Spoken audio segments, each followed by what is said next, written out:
Hello darlings, it's show time. Hello friends, welcome to another episode of Bollywood this week. मैं अमन अंसारी आप सभी लोगों का pan world superstar darling Prabhas की film the Raja साहब के ऑफिशियल टीजर रिव्यू में तहे दिल से हार्दिक स्वागत करता हूँ। क्या हो रहा है मेरा भाई?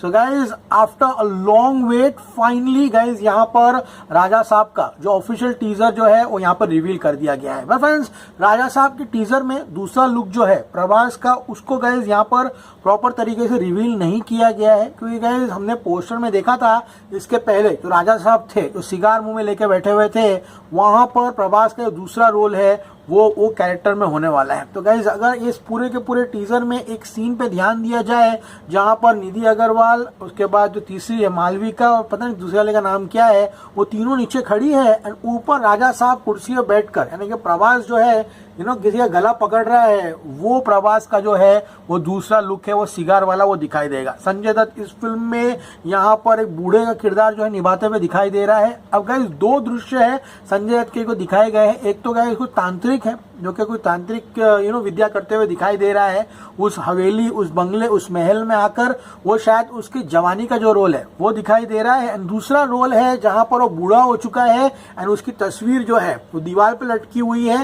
एंड एक और सीन है यहाँ पे वो बूढ़ा है एंड वो पियानो बजाते हुए दिखाई दे रहा है। शुरुआत के सीन में हमें दिखाया जाता है एक पूरा का पूरा हवेली और एक बंगला है जहां पे गाइस यहाँ पर प्रभास और उसके साथी जो लोग हैं वो कुछ गलत इरादों से वहां पर पहुंच जाते हैं। ऑब्वियसली खजाना भी दिखाया गया, तो क्या वो खजाना लूटने के लिए आए हैं? इतनी सिंपल तो फिल्म ये होने वाली नहीं है। तो ऑब्वियसली गाइस इस फिल्म में यहाँ पर प्रभास से जुड़े हुए कुछ तो लोग हैं, प्रभास के जो पूर्वज हैं यानी कि एंसेस्टर्स, शायद उस हवेली में रियल राजा साहब जो थे वो प्रभास के पूर्वज ही थे, जिसको अनफॉर्चुनेटली संजय दत्त ने धोखे से कुछ किया होगा। अब यहाँ पे अस्थि भी दिखाई जाती है यहाँ पर, जिसमें से गाइस यहाँ पर अस्थियां उड़ते हुए भी दिखाई देती है कलश में से, तो वो आत्मा बाहर आती है। वो आत्मा किसकी है? प्रभास पहले राजा साहब की है या संजय दत्त की आत्मा है? क्या है? कुछ तो है जो कि गाइस वो आत्मा उस घर को छोड़ना नहीं चाहती है। तो ये थी कहानी इस पूरे के पूरे टीजर की। लेकिन गाइस जो लास्ट स्टेटमेंट था ना, इंडियाज बिगेस्ट हॉरर फैंटेसी, मुझे लगता है ये लास्ट स्टेटमेंट अगर वो मेंशन नहीं करते तो काफी अच्छा होता। क्योंकि गाइस देखिए ये कोई छोटी मोटी पिक्चर नहीं है, 50-60 करोड़ की पिक्चर नहीं है। इसमें न्यू कमर्स है, हॉरर कॉमेडी है, टाइम पास सर घर पे रख के चले जाओ। ऑब्वियसली प्रभास के ऊपर पूरे वर्ल्ड की निगाहें हैं, उनकी अच्छी से अच्छी फिल्में, यहाँ लोग नेगेटिव रिव्यूज देते हैं, नेगेटिविटी करते हैं, तो यहाँ पर they have to be very cautious कि वो क्या बोल रहे हैं।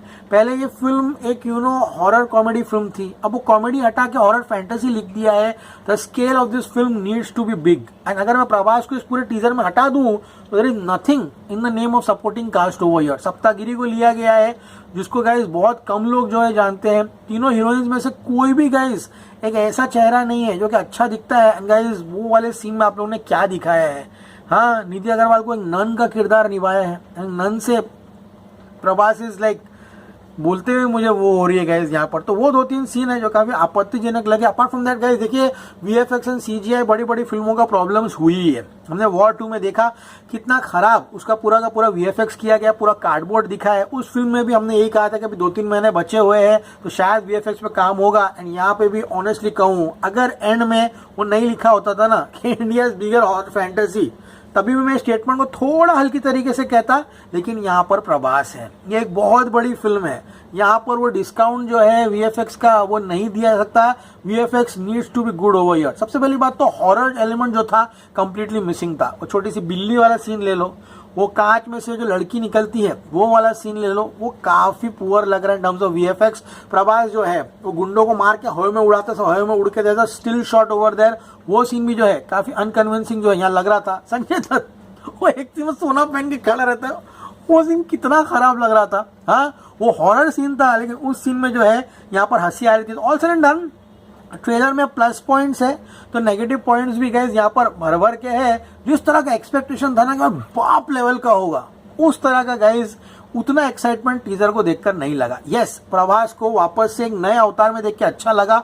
वो अवतार जो अपनी नॉर्थ की ऑडियंस जो है, बाहुबली, सलार, फिर उसके बाद तुम्हारा Radhe Shyam, Radhe Shyam was also similar, he was very fun in that movie, लेकिन राधे श्याम को जो रिस्पॉन्स मिला एंड कल्कि के स्टार्टिंग के किरदार को जो रिस्पॉन्स मिला है, यानी कि जो कॉमेडी करता है वो रिस्पॉन्स अच्छा नहीं मिला। ऑब्वियसली प्रभास को हम पसंद करते हैं, तो जो प्रभास करेगा स्क्रीन पे देख के काफी अच्छा लगेगा। अब ऐसा वो लुंगी वाला सीन था, वो वाला सीन, अब नॉर्थ ऑडियंस किस तरह से रिएक्ट करती है ये देखने लायक रहेगा। लास्ट वाला जोक बहुत ही लेम था, जरा भी हंसी नहीं आई थी गाइस यहाँ पर। जिस तरह से प्रभास की आवाज लग रही है, वो AI यूज किया है, मिक्स यूज किया है, डब यूज किया है, वो भी काफी अनकन्विंसिंग लग रहा था। तो आई थिंक अगर इस कोई दूसरी पिक्चर होती है छोटी बजट की, छोटे कास्ट की, तो ये बोल के कह सकते थे हाँ सर घर पे रख के जाओ, दिमाग मत यूज करो, हॉरर कॉमेडी जॉनर चल रहा है तो ये भी चल जाएगा। बट दिस इज प्रभास, पूरे वर्ल्ड की निगाहें प्रभास के ऊपर, बड़े से बड़े स्टार्स से आज प्रभास टक्कर ले रहा है यहाँ पर। प्रभास की पिक्चर पहले दिन 100 करोड़ के ऊपर का बिजनेस करती है, तो क्या ये फिल्म अब 1000 करोड़ का बिजनेस करेगी या नहीं करेगी, अब ये गाइस देखने लायक रहेगा। तो गाइस VFX एंड CG तो काफी निराशाजनक था इस पूरे के पूरे फिल्म का। Apart from that guys Prabhas की केमिस्ट्री यहाँ पर कोई भी हीरोइंस के साथ मैच होते हुए नहीं दिखाई देती। मालवीय का मोहन को जो प्रभास और डायलॉग कहते हैं, और शायद दारू पी के वो निशान दे दिया होगा, सीरियसली बोल रहा हूँ। हॉरर एलिमेंट्स की बात करूँ गाइस यहाँ पर, तो कुछ सीन्स है जिन्होंने मुझे इंप्रेस किया, उसके बारे में जरा हम बात कर लेते हैं। बेसमेंट में वाटर सीन जो है, जहाँ पर मालविका मोहन जाते हुए दिखाई दे रही, that will be the money shot of the film. Crocodile वाला सीन वो भी काफी अच्छी तरीके से गाइस दिखाया गया है। मटके में से जो अस्थि निकलती है, अस्थि में से हाथ दिखाया जाता है, वो सीन अच्छा है। प्लॉट इस फिल्म का काफी अच्छा लग रहा है। संजय दत्त जो है वो कोई अलग ही किरदार निभाते हुए दिखाई दे रहे हैं, लेकिन अब संजय दत्त को ओवरडोज हो गया है guys. Literally Sanjay Dutt as a villain को ओवरडोज हो गया है, Sanjay Dutt as a actor नहीं। संजय दत्त अधीरा को देख लिए, अभी वो आई स्मार्ट शंकर में देख लिए, कितनी पिक्चर में संजय दत्त विलन बनकर आ रहा है, वो देख देख के पक गया है वही संजय दत्त को। तो आई थिंक संजय दत्त के अलावा कोई दूसरा अगर एक्टर होता तो काफी अच्छा होता, लेकिन ऑल सडन डन अब वो विलन है यहाँ पर।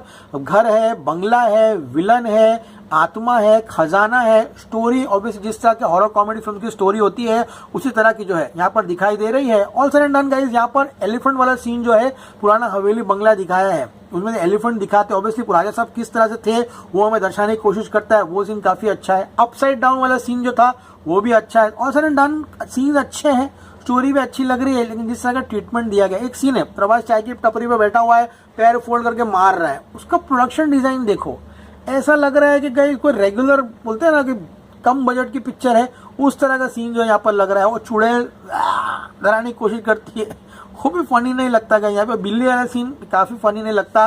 प्रभास नए अवतार में देख रहे हैं तो काफी अच्छा लग रहा है। तमन with the BGM has done a good job, लेकिन एक्स फैक्टर जो है ना वो इस पूरे के पूरे टीजर में गाइस यहाँ पर मिसिंग लग रहा है। सेट्स अच्छे लगाए गए हैं, कलर ग्रेडिंग भी काफी अच्छा लग रहा है, but supporting cast is poor.